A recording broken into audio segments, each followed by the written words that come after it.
I realized, I looked down and I was like, oh, I'll do the thing. And I was like, oh, we only have one bottle and it still has liquid in it. Oh, yeah. So I can't do the thing. But, can you dig it? I can dig it.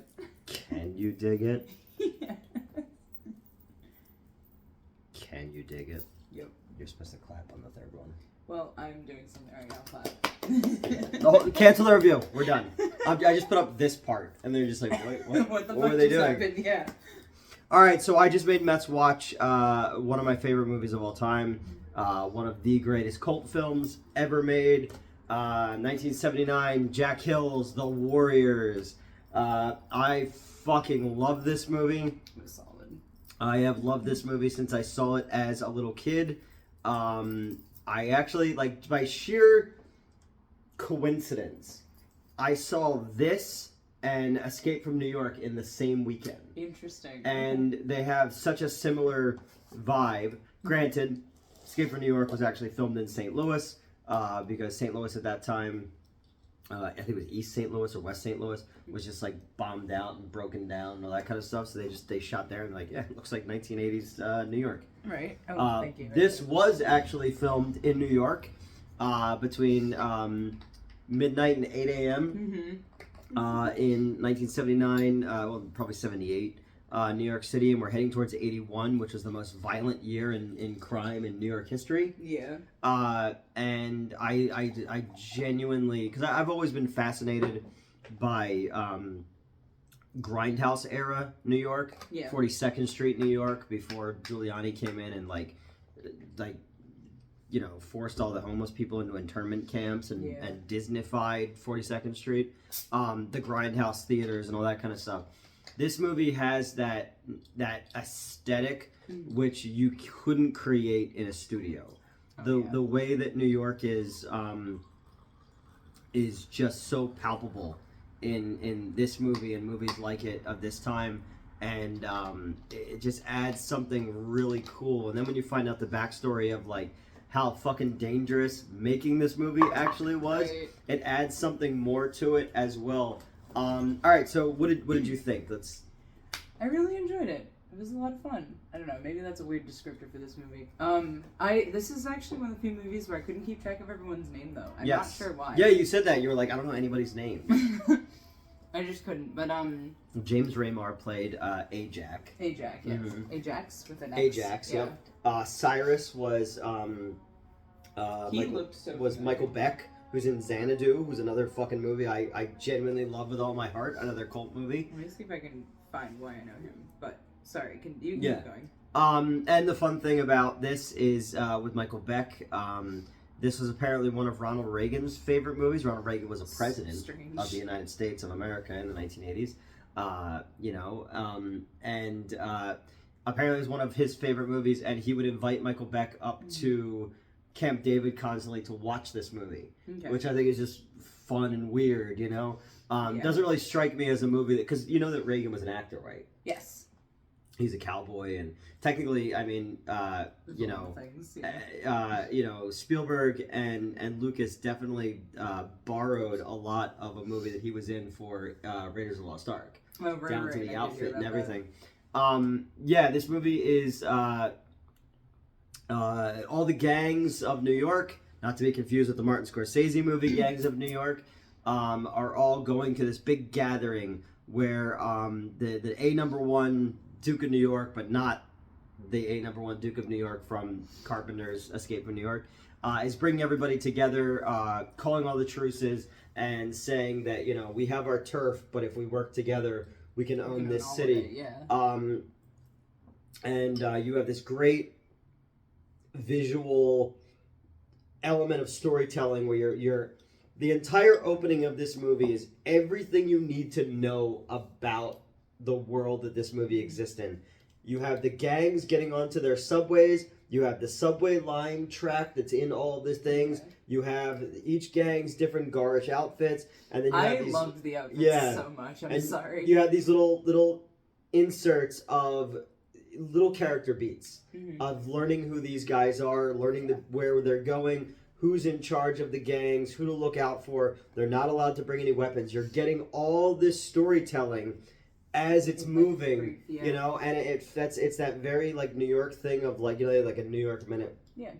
It all feels very alive and moving and nothing's stopping, like the subway, like New York City and all this kind of stuff. And then when they finally get there, apparently they used 1,000 extras.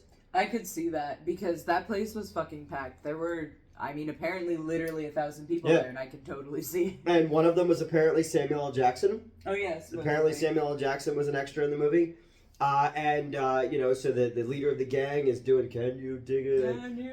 And which he was one of the few things I already knew about this movie. And he was also in Escape from New York. That actor. He was also in Assault on Precinct 13, which is another one of those type of movies that feels like this. Yeah. Apparently, Michael Beck's character was originally offered to Tony Danza from Who's the Boss, but he turned it down to do Taxi, the TV show. Which, I Taxi. mean, it seems to have worked out better for him, unfortunately. Yeah, I mean, you know, he would go on from Taxi to do Who's the Boss, and then he did a movie for the Disney Channel called the Trash Pickin' Field Goal Kickin' something from Philadelphia, where he's a guy who's a Philadelphia trash man who gets a job with the Eagles being a field goal kicker. Oh. And it's sort of based on there was a guy, there's the movie Invincible with Marky Mark, where he was a dude who was just like a guy from the neighborhood who wound up trying out for the Eagles and then getting on the team and actually played for the Eagles for a while, like including 1980 when they went to the Super Bowl and they got destroyed by the Raiders. But Brian, they shouldn't have been hiring random people off the street, right? Our buddy Brian is in that movie a lot, and because it's a Disney movie, and he kept getting called back as an extra and doing all this stuff. Like Disney basically pays his phone bill. Hey, because one of the deals he made was with whatever phone company they have connections to, so he doesn't have to pay for a phone bill because of that. But yeah, so they all go to the gathering, and his words are inspiring to everybody in all the different gangs. You got the Furies, which are like baseball players with Marilyn Manson makeup. They were one of the only other things I knew about this movie. I've seen them somewhere. I don't. I think Marilyn Manson has actually dressed up as one of them before. Okay, that might be why. What? The Rogues and all these different gangs. There was supposed to be a homosexual gang that they cut out of the script called the Doberman Pinchers that Kevin Bacon was going to be the lead of, and Walter Hill, the director, was actually kind of ashamed that he didn't keep that element into the script because apparently they were going to be like a very like butch, progressive, gay character in this movie because James Raymar says faggot a lot. He does. We literally laugh every single time, which was. I don't know why that was funny that we were laughing about it, but yeah, because it's like because you say it all the time. Oh, You make me really uncomfortable. You know, with the amount of slurs you throw out, especially trans slurs. It makes me very uncomfortable. And I'm like, I don't think that's true about them. But yeah, so because he's like, yeah, I hope along the way, like we pick up some what's he call it? Some he didn't say yarn, but he said something like that. Oh my God, you're right. What the fuck did he say? It was like a weird. Because he's like, you wouldn't want that? He's like, what are you, a faggot? Yeah. And then later on, he says the thing again, and I'm just like, we get it, dude. Like, you're not gay. Fucking relax. Yeah. Nobody here. Michael Beck never said you were gay. Like. Before he got shot. Spoiler. Yeah. But yeah, so the gang guy gets shot, and the dude who plays T-Bird in The Crow is like, the Warriors did it. Important context. He's the one who shot Simon. Also, but then he sees that lead guy's name again, Sir Ajax. Sees that Ajax spotted him and is like, well, clearly the solution here is to tell everyone the Warriors did it because Ajax is the leader of the Warriors. Yep. But yeah, so then it's absolute panic because as this big ass gathering is happening, the cops are pulling up and I'm like, something is going to happen. Yeah. Yep. But yeah. And again, then you go to like where the cops involved because when the dude who's T-Bird goes and makes that phone call. Like we never really get clarification because this movie is it's funny that you think about this movie. This movie is actually based on a historical event. Right. In Greece, a bunch of Greek mercenaries went along to overthrow the Persian king and found themselves trapped like 100 miles from the ocean, 100 miles inland in the Persian capital, and 100 miles from like any help whatsoever, and basically had to walk their asses out of there, you know, and so. And that's also why our lead is named Ajax, which is why I was able to remember that his name was... Because they said Ajax, I was like, that's cool, like the Greek guy. Yeah. And then you were explaining to me that... Well, Cyrus as well was a king in... True, yeah. But that... Persian king. I think my brain went to wrestling for that. Okay, alright. I'll stop right here, but yeah. But yeah, so I got a little bit of that. You get a little bit also of the Iliad, because every stop along the way... feels like, you know, when they you know, when Homer is going, Homer wrote it. It's who's the lead? Who's the of the Iliad? Yeah, it's Homer wrote it. Why am I blanking right now? I swear I pay attention. Because you have like Scylla and Charybdis, and you have No One Blinded Me. Yeah. You know, and I've read the Iliad a million times, and now I'm blanking. I know. I was like, I can feel I can feel my Latin teacher disappointing me right now. Who's the lead? It's I know I'm struggling with this. As with the Odyssey, we're gonna grind. I don't know why I'm struggling. Everyone in the comments is gonna be like, "You are both retarded." That's the thing. Like, I know this. I know it. I have translated like a lot of these works in it. It's fine. I'm fine. No, don't get. He's our lead. Get lost like with Homeric Greek. Yeah. Don't. I will get so distracted. I'm really tired. Oh, because this is about when I fell asleep yesterday. Oh, okay. So my brain is like, we're done, and I'm like, we're not. We were gonna shoot more stuff, and you were just like, bye. I was like, I'm gonna take a nap. And then at 2 a.m. you're like, I'm gonna eat some combos. I was like, all right. Yeah, and the rest of my chocolate bar. He leaves home. It's like not even leaves his son behind. Yeah. Goes to the island where there's all the ladies. Yeah, I'm like not able to read any of this right now. My brain's just like Armand Desante played him in the TV movie that we watched in high school. A whole bunch. Is it Achilles? No. No, they keep mentioning Achilles is in the Battle of Troy. Well, I know, but he's also heavily involved in this plot. Yeah, he. My brain's. Just all right, well, we're gonna keep moving. We'll figure it out. This is really bothering me. And I love Greek mythology. Like I love Norse mythology and Greek mythology. I was in the ancient Greek club. Like I said, my Latin teacher is so disappointed in me right now. We should have a toga party. Sure. But yeah, so it reminds me a little bit of that because each set piece where they go to the different stops remind me of elements of the Odyssey. Yeah. You know, and then a little bit also of like gangs of New York as well. You know, I was saying to you about you because you were like, wait, why are all the different gangs like? Oh, so I misunderstood. Like Gotham City. Yeah, no, I misunderstood when you were explaining it to me. I think I latched on to the concept of the Furies too much, and I thought this was going to be about baseball somehow. And then, and then I was like, oh no, it's gangs. Like my brain. I guess my brain. Because in Gangs of New York, you had the different gangs that are in the five corners and the different ribbons and stuff like that. Yeah, because also when you showed me the trailer, there was like a baseball bat fight at one point. Oh, okay, this is relevant. Yeah. No. So there was a director's cut of this movie that Orson Welles did the opening narration for. I didn't show you that one because I feel like the director's cut cool. Yeah. Like it's like the Aliens director's cut. Aliens is one of my favorite movies of all time. I fucking think it's nearly perfect. Any of the Alien movies. It's great. The director's cut is great. It fills in a lot of shit, especially with Ripley's daughter because you know the movie is about motherhood essentially between the Queen alien and Newton and Ripley. The stuff with Ripley's daughter, I feel is it's cool to see it, but I didn't need it, you know. And it's like anytime there's like a director's cut of something like Ridley Scott with Blade Runner, it's like 50 fucking different versions of the movie. Now you have something like Kingdom of Heaven has an incredible director's cut, way fucking better than the theatrical version. Zack Snyder's Justice League, stuff like that, you know. But there's all these elements that create this like comic book version of the Iliad, this comic, you know, and originally so the writer of the novel that this was based on worked in the welfare department in New York, and he saw West Side Story, and that version of gangs in New York made him so angry that he wrote this book, you know, and when Jack Hill picked up the movie for to direct it, Frank Marshall is the producer on it. Frank Marshall, obviously best known for Star Wars and Indiana Jones and shit like that.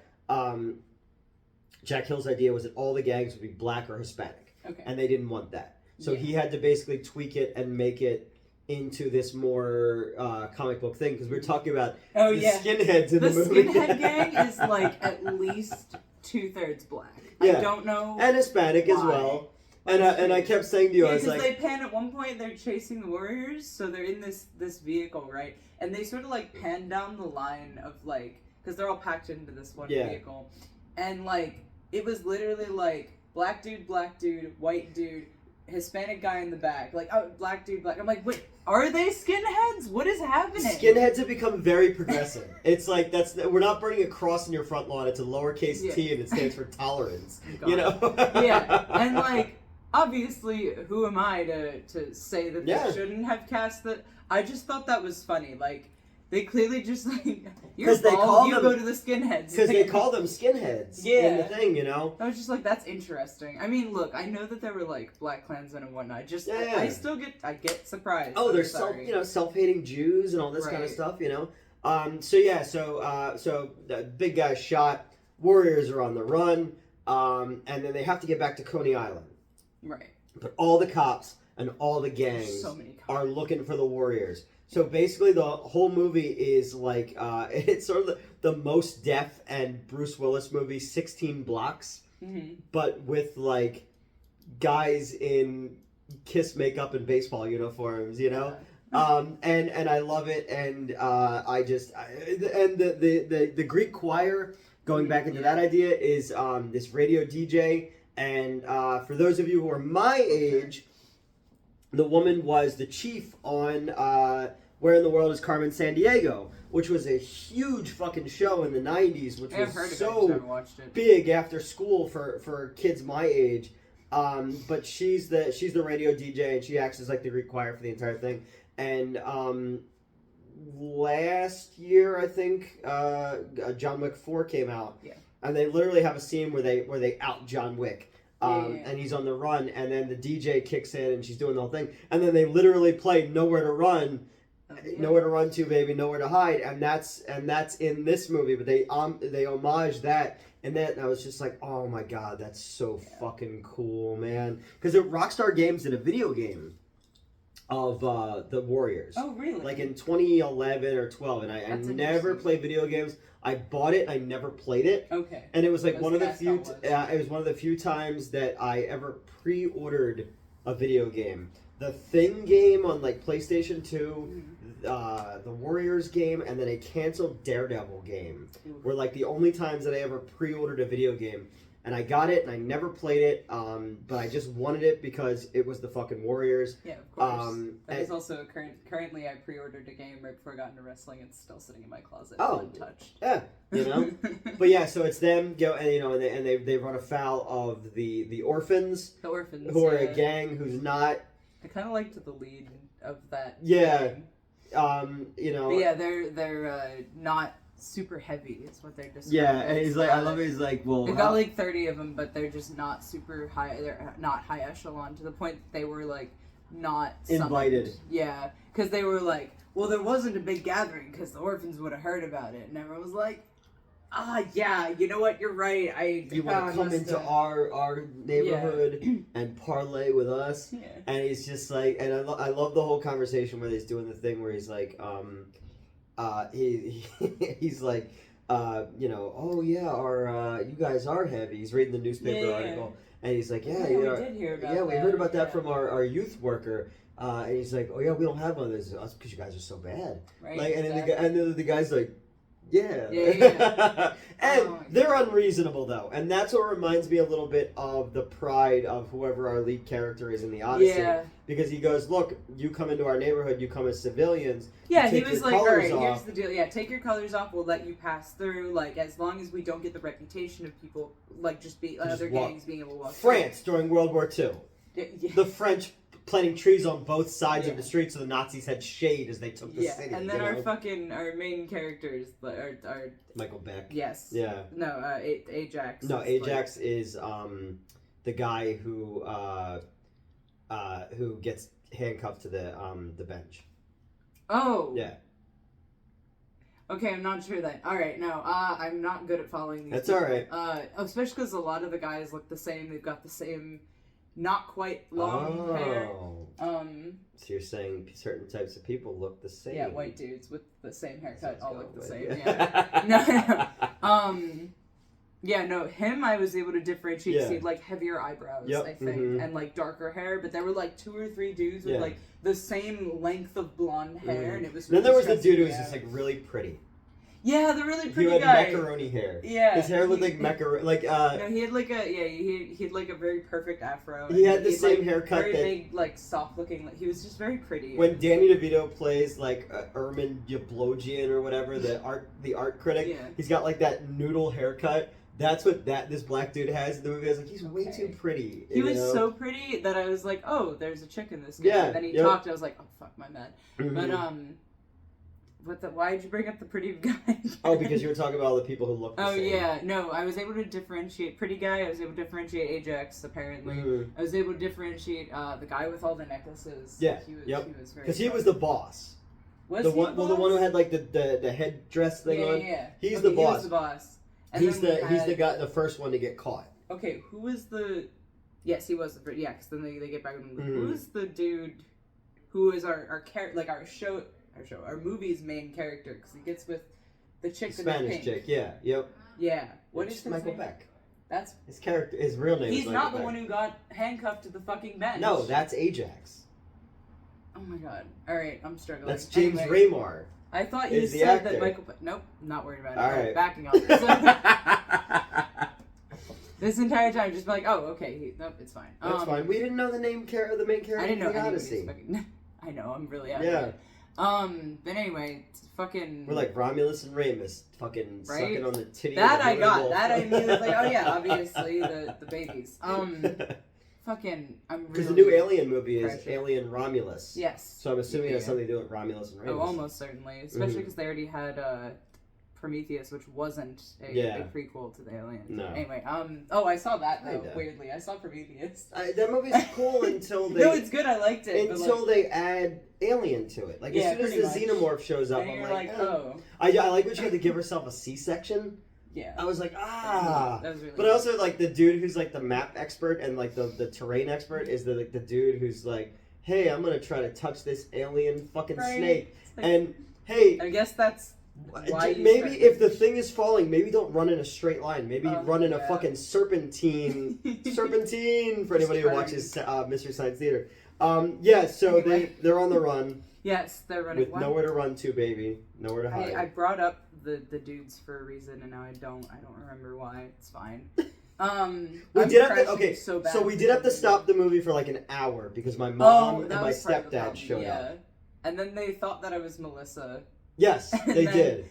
I had to remind because my mom's met Melissa. Your mom's also met me. My mom's met you once. Mm-hmm. Actually, no, my mom met you at the theater one time too. Oh shit. Yeah. Okay, that I don't remember that. Yeah. But my mom has met Melissa like a handful of times. Then why did when you say Melissa, she thought it was me? I'm not. Know. I mean, at least she didn't think you were Crystal. Yeah, I'll take that. But yeah, I had like a really, because you and your stepdad went out for a bit, so I was just trying to keep up conversation with your mom, and it was just a really odd time. They were coming from a funeral in Philadelphia. That was... they were coming to drop me off a check. And my stepdad and I had to take a step outside to talk about some stuff. Yeah, so then you your were mom left and I in were here with just my sitting mom. here, and I was like... My mom was like really excited about you being involved with wrestling. She was way because when we were outside, my mom just kept talking about like what kind of wrestling do they do? Like my mom has never shown any interest in wrestling ever. She said that even because she was like, "Oh my no, wait, we can get into this."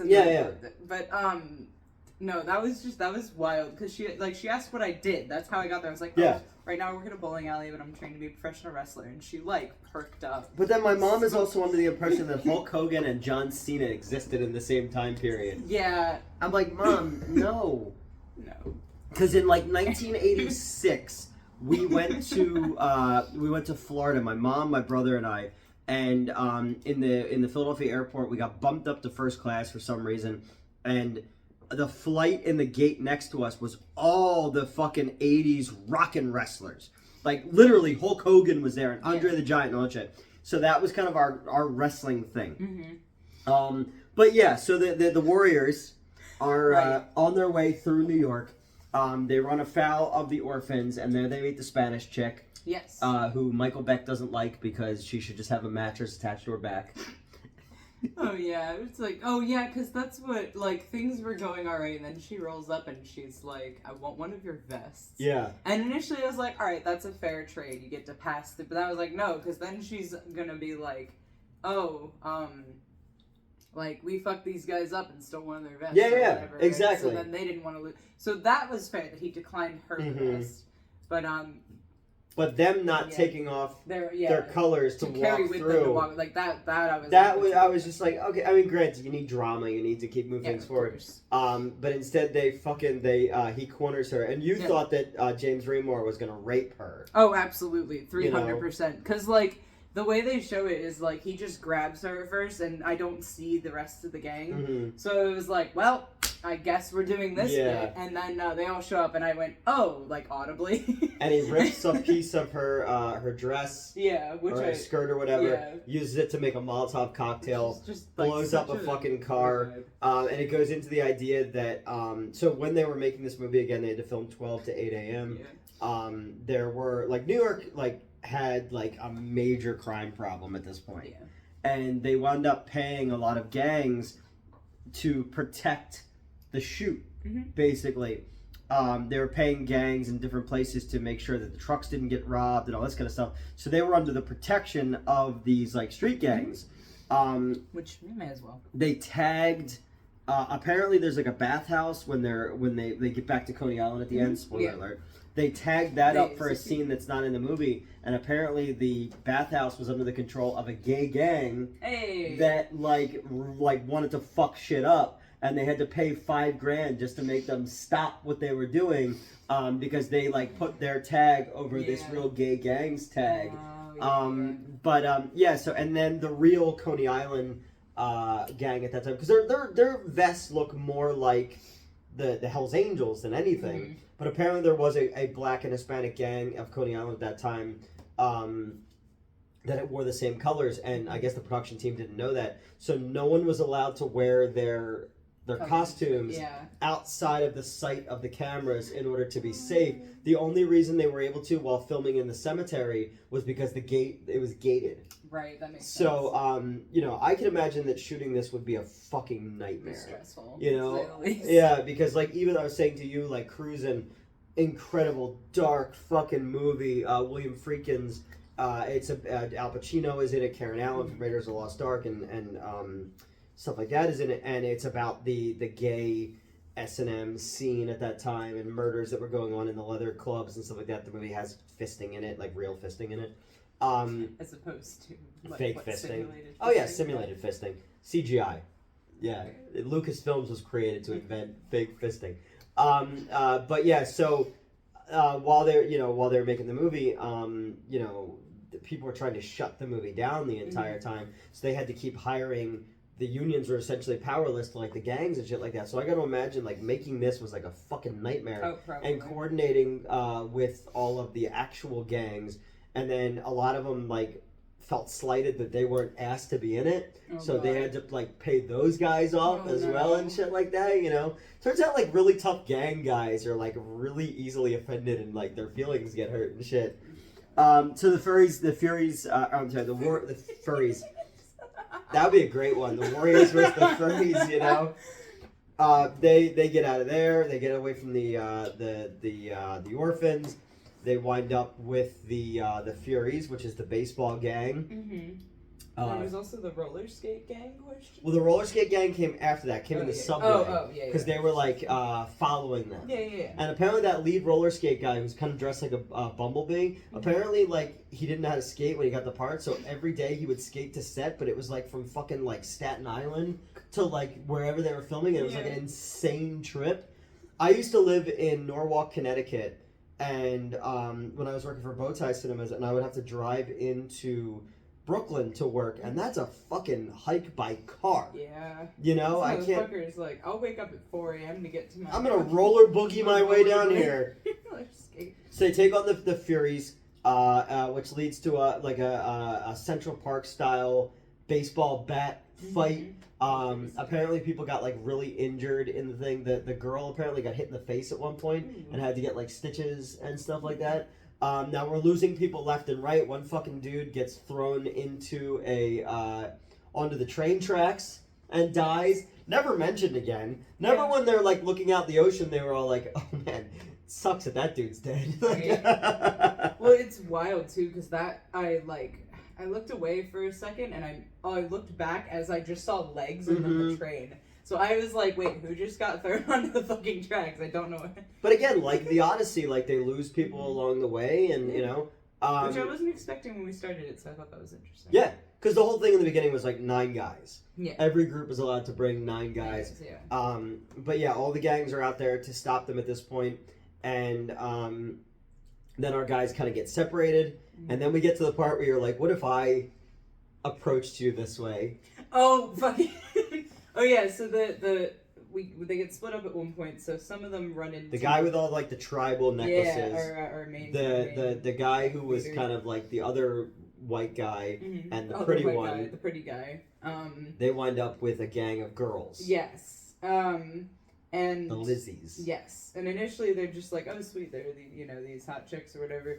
Chicks take him back or whatever. Thankfully, the pretty guy is like aware. Yeah. He's like, this is fishy, right? Mm-hmm. Which I think. Oh God. Which I think prompts him to get called a faggot again. He does get called a faggot again. Well, because what's his face meets a girl in the park and they start making out and she's like, yeah, what do you want? And then he gets like super aggressive. Oh right, that happened first. And then she handcuffs him to a bench because she's a cop. Yeah, and then like blows a whistle until her partner shows up or whatever. Yeah. He's dragging the bench with him. It was so fucking funny. But yeah, that whole thing. Yeah. But fucking.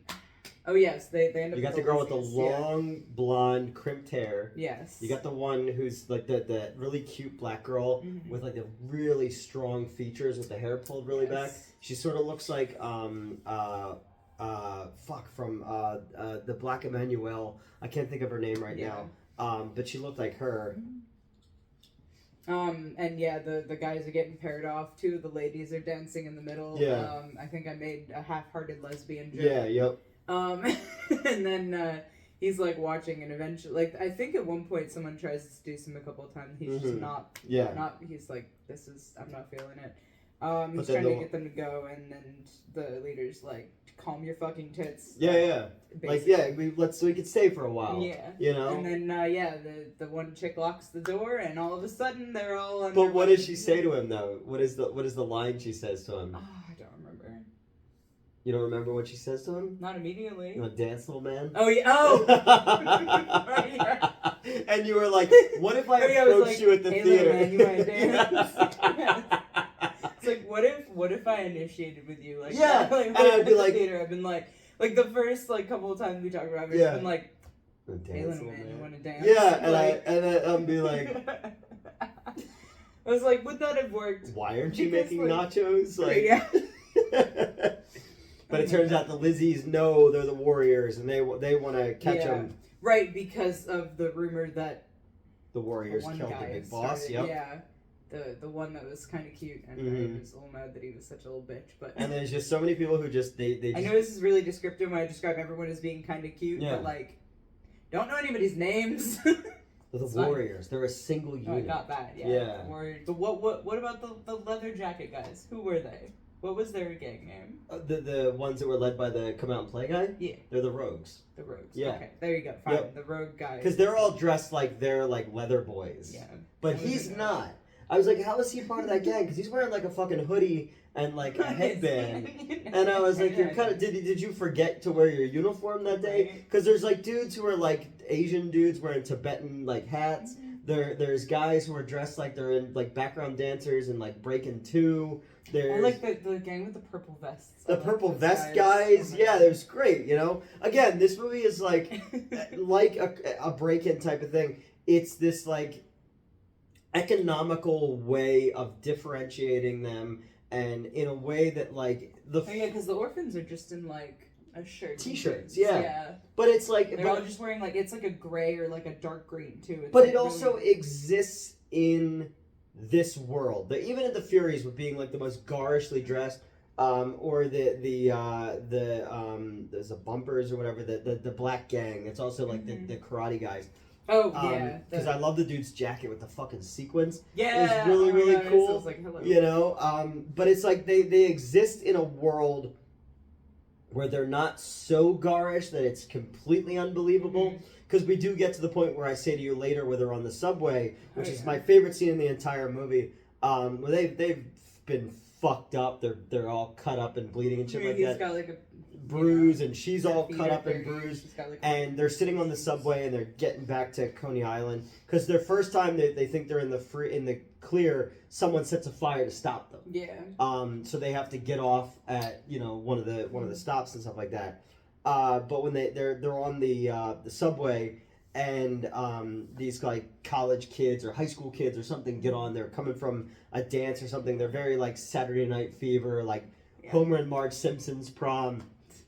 And these are like the only times when like real humans interact with anyone in this movie. Yeah. Where it's just people have nothing to do with this war, have nothing to do with this underbelly of New York gang life. They're just there and they're staring at Michael Beck and the girl, and she can tell that they're staring at her. Yeah. And she goes to like adjust her hair, and he takes her hand and goes like that. He's like, no, this is who we are.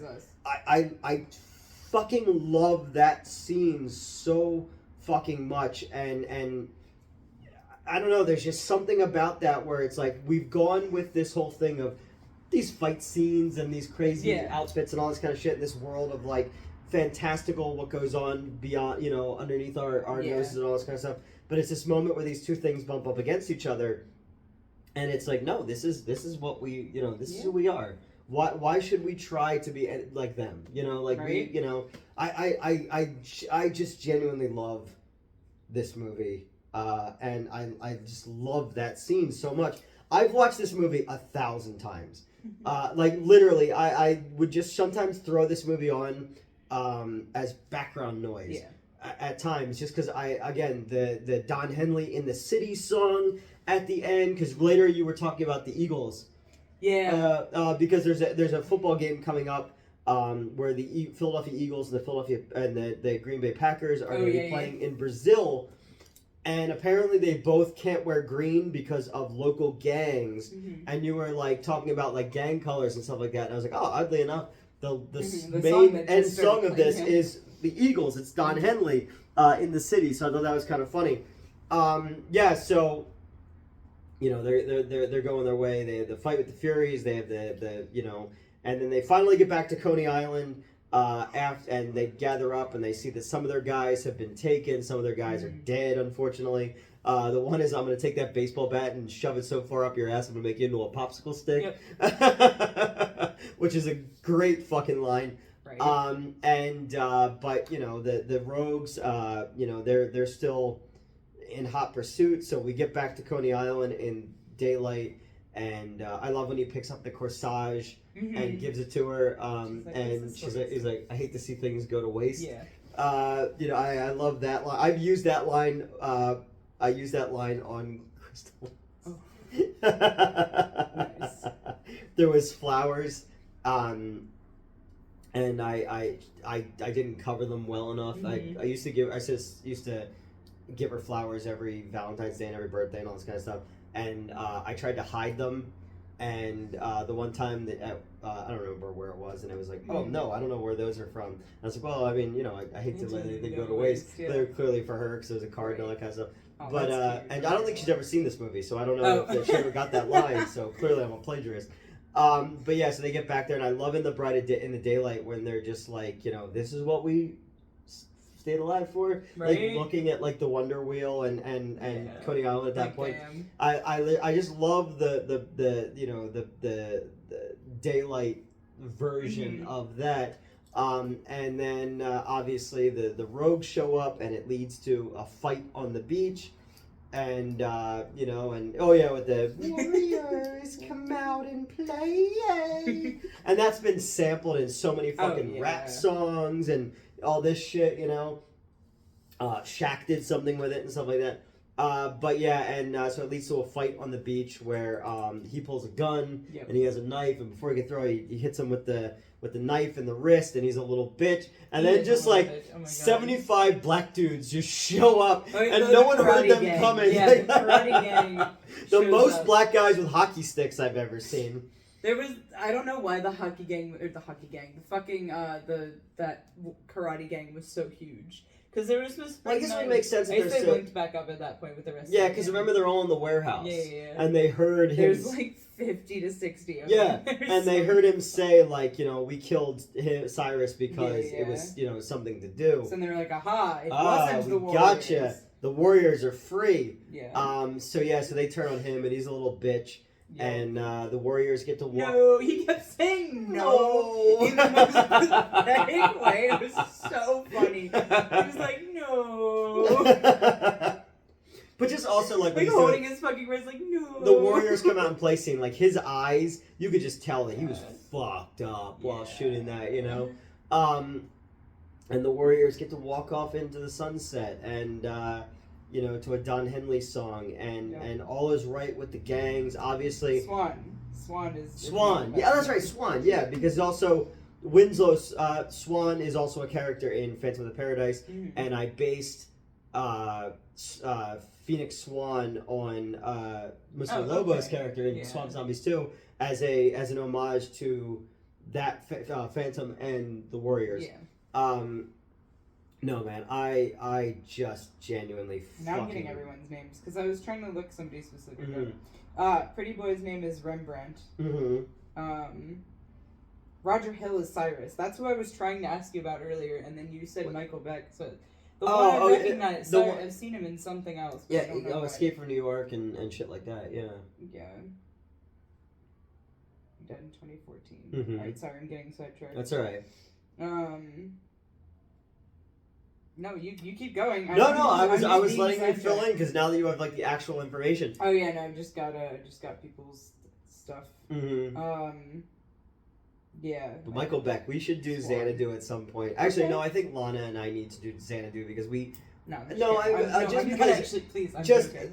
We both have an affinity for that movie that like goes beyond words because again not a good movie, but I love any movie that has the conviction to go, we are out of story, roller disco, disco. But no, I fucking love this movie so much, and obviously, it's not going to be for everybody. Yeah. But I thought it was fun. I thought it was really fun. And I think it's one of the first like gang movies I've seen. Too. Oh, okay. Yeah. I liked the vibe. And the thing was, in the same year, there was also The Wanderers, which was a very similar kind of gang movie. You know, not to make it, you know, like because you had other gang movies like Lords of the Flatbush and shit like that. I think the gay one is Lords of the No Bush. No, I don't know. But I just genuinely fucking love this movie so much, and it is like a true fucking blue cult movie. I guess I haven't seen him, so he just looks familiar. Which one? Fucking Roger Hill. Oh, okay. Yeah, a lot of these guys look like other guys, people, yeah. You know. But yeah, like when you think of like a cult movie, like this is one of those ones that like it found its audience. And it was never like mainstream enough, but it's got big talent attached to it. It does, yeah. You know, Jack Hill's a fucking big time director, you know, and Frank Marshall and shit like that. And while I totally like the director's cut, I think that the theatrical version is just like leaner and meaner. I love that when they're in the bathroom and they all fucking break out of the stalls for the fight scene and shit like that. There's just, and because you were saying like, wow, I love the impact sounds. Yes. Oh, the impact sounds during the fight scenes are so good. Props to their fucking Foley department. Yeah. Oh my god, that was really satisfying, like sounds. And this was a Paramount movie. So this was like a mainstream movie, but it still went with that 42nd Street, New York aesthetic to it. The score is synth funk, which is fucking amazing, man. Like this fucking score is killer. I used to have the CD. I think I still do. It might still be in the other room. But I just love like the scenes, even when all the gangs are in Central Park, and they're panning it. It's got that very kind of Carpenter-esque score to it, where it's got that synth vibe to it, but then it puts a little stank on it as well. Yeah.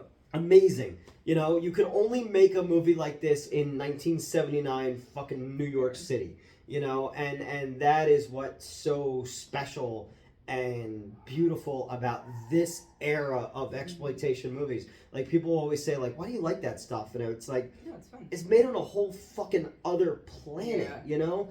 Like, New York isn't that way anymore. Like, yeah, New York is not safe. It's still New York. It's still New York. It's still a living, breathing organism, but it's not what it was when the Deuce was around. You know, 42nd Street was the Deuce. You know, and it's not, and you couldn't get away with making the kind of movie. You can't get away with saying faggot so many times anymore. It's not like our YouTube channel. Like,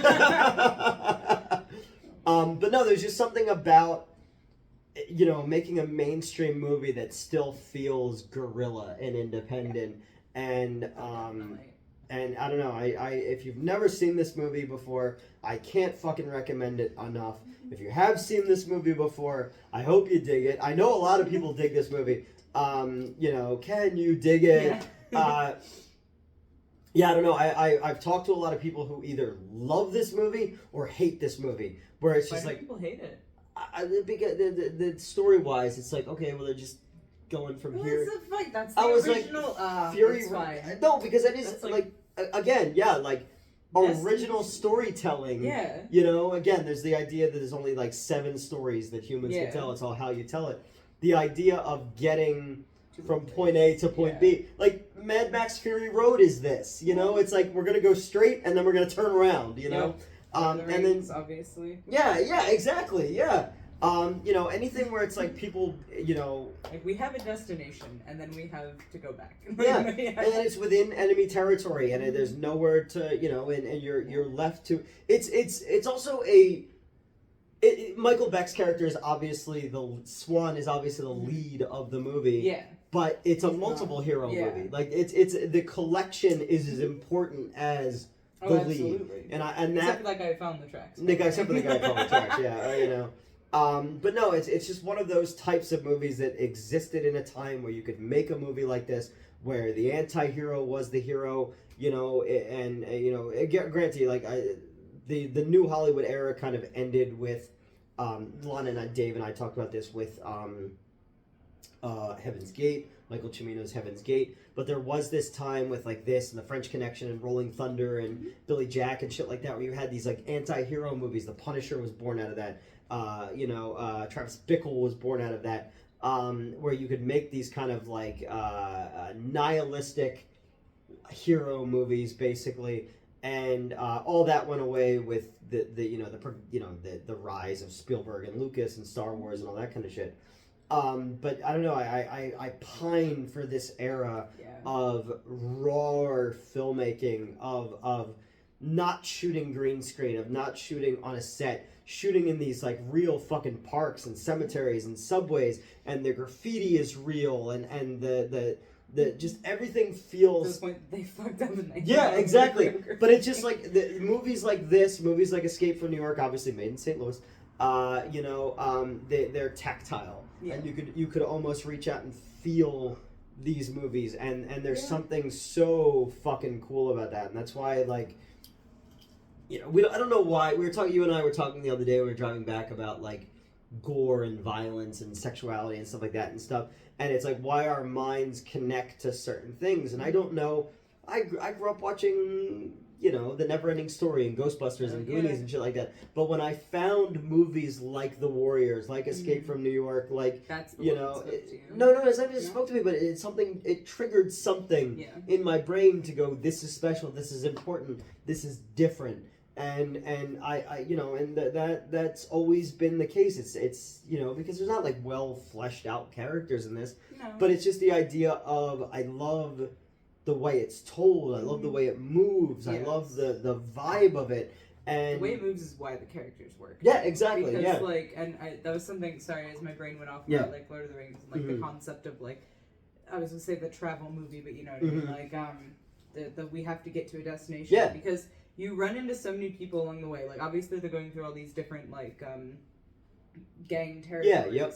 So we learn a little bit about each of them. So it makes each part of the movie have its own distinct like flavor, and each character doesn't have to be fleshed out so much because we're only getting a glimpse of them, and it's presented like that. So you're.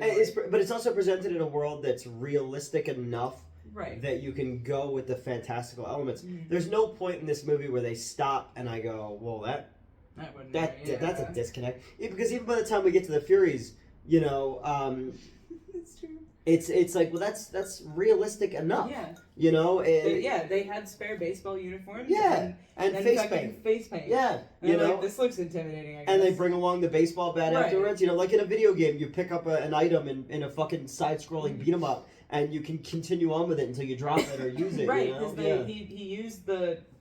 Swan used the baseball bat at one point, and it rolls off, and I was expecting him to try to grab it, and he just moves on. Yeah, yep. And later they're asking if everyone's like strapped, basically, and he said even though he doesn't have the baseball bat, clearly pick something else up. You know what I mean? Like, this is fine. And all of their elements that they use, because they don't really, the gun is used sparingly. Yeah. You know, it is fair game when it comes to fighting, a lot of knives and shit like that, broken bottles, but like found items like pipes and wood and shit like that, it feels like they continue to exist in that underworld of this. So again, I don't know if you guys got that from this review, but I just genuinely fucking love this movie. It's one of my favorite exploitation cult films, and I think it's also like it was rated like the number 12 best cult movie of all time by like one of the magazines or something like that.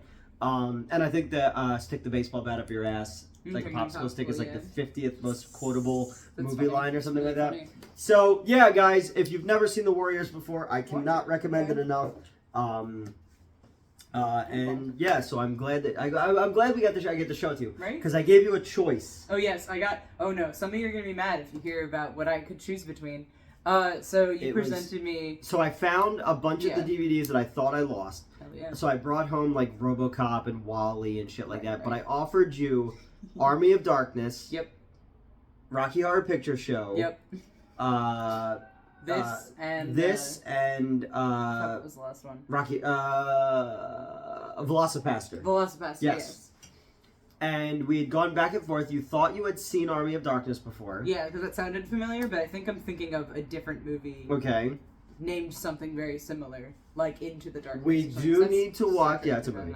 We do need to watch Rocky Horror Picture Show. We do, and that's why I was like, you guys are gonna be mad at me because I actually had the opportunity to watch Rocky Horror. So you continue to leave them in anticipation.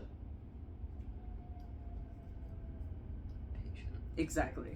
I know that reference and not much else. But I think what we need to do, because your brother's coming to pick you up, we need to do one where you can do my Frankenfurter makeup. So we'll do Rocky Horror another time. And sit down. Oh my God. I want to do WALL-E, but I started watching it again the other night and I started crying. It's sad. It's real sad. Yeah. I loved WALL-E when I watched it. It's my favorite Pixar movie of all time. But yeah, so I got a big chunk of DVDs that I thought I lost back. Someone got them back for me. So now we got shit to watch. So now we have shit to watch. You have a bunch of shit to watch. Because I was like, Silent Night, Deadly Night 2 and like stuff like that. So we have more stuff. Purple Rain is in there as well. Because yesterday we were driving back. You were sleeping. I was singing Go Crazy Like Crazy. Because I told you the story about how I quoted that song. And the guy was like, did you just quote? Oh yeah, I was like, cause we were talking about it at the Wayne. We were talking about like a woman who was like nuts and she was causing a scene. I was like, let's go crazy, let's get nuts.